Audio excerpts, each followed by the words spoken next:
نبی صلی اللہ علیہ وسلم دن میں 100 بار استغفار کیا کرتے تھے، تو اس لیے ہم سب کو بھی کثرت سے استغفار کرنی چاہیے۔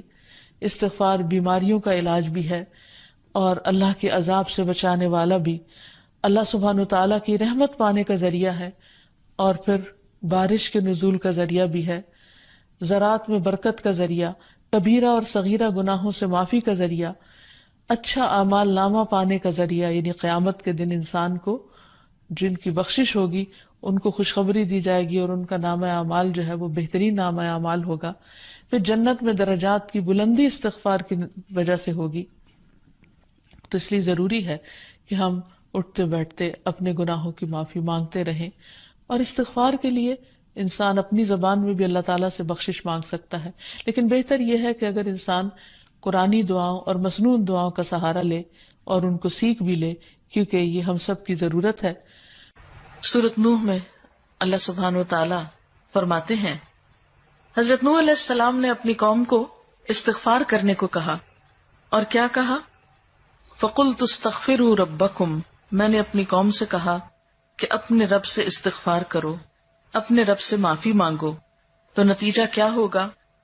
إِنَّهُ كَانَ غَفَّارًا، بے شک وہ بہت زیادہ معاف کرنے والا ہے۔ يُرْسِلِ السَّمَاءَ عَلَيْكُمْ مِدْرَارًا، تم پر آسمان سے خوب بارشیں برسائے گا، آسمان کو تم پر برسنے والا بنا دے گا۔ وَيُمْدِدْكُمْ بِأَمْوَالٍ وَبَنِينَ، تمہیں مال اور بیٹوں سے مدد دے گا۔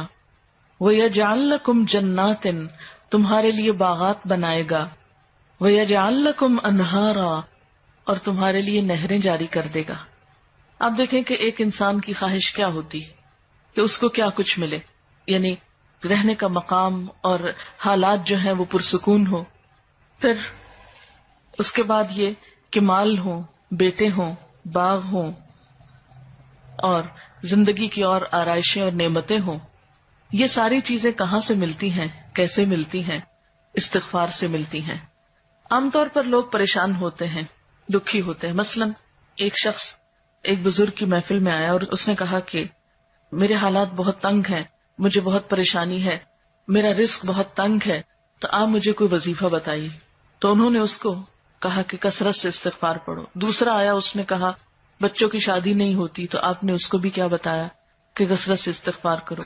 تیسرا آیا تو کہنے لگا کہ بہت قحط سالی ہے، فصلیں اچھی نہیں ہوتی، تو آپ نے اس کو بھی استغفار کا بتایا۔ تو کسی نے ان سے پوچھا کہ بھائی 3 لوگ آپ سے 3 ڈفرنٹ مسئلے لے کر آئے ہیں، اپنی پریشانیاں لے کر آئے ہیں، آپ نے تینوں کو ایک ہی چیز بتائی ہے۔ تو اس پر انہوں نے یہی سورۃ نوح کی آیت پڑھ کر سنائی کہ دیکھو یہ قرآن میں اللہ کا وعدہ ہے، اور اللہ کا وعدہ سچا ہے۔ اللہ تعالیٰ کی بات سے بڑھ کر سچی بات کس کی ہو سکتی ہے؟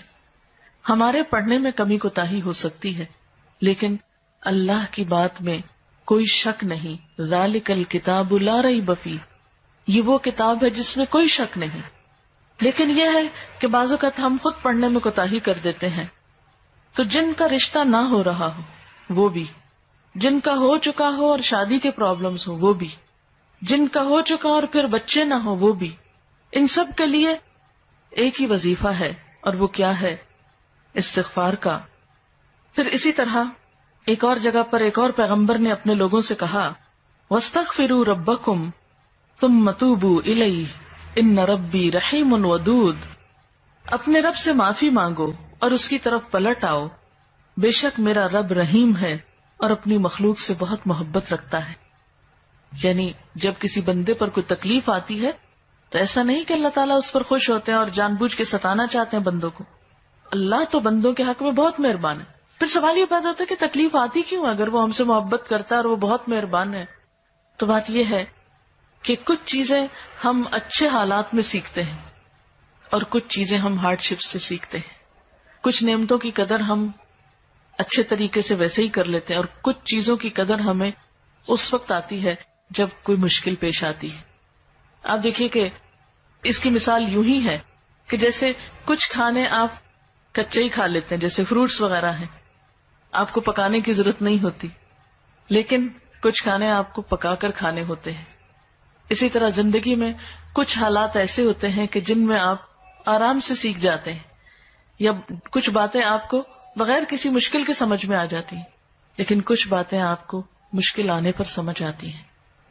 اور جس طرح انسان پختہ اور میچیور ہوتا ہے مشکلات میں، آپ نے دیکھا ہوگا کہ جو بچے ہارڈ شپس میں پلتے ہیں وہ بڑے ہو کر ان میں اسٹیمنا زیادہ ہوتا ہے، لیکن جو بچے بہت نعمتوں میں اور نازوں میں پلتے ہیں وہ اتنے بہادر اور اتنے ہمت والے نہیں ہوتے.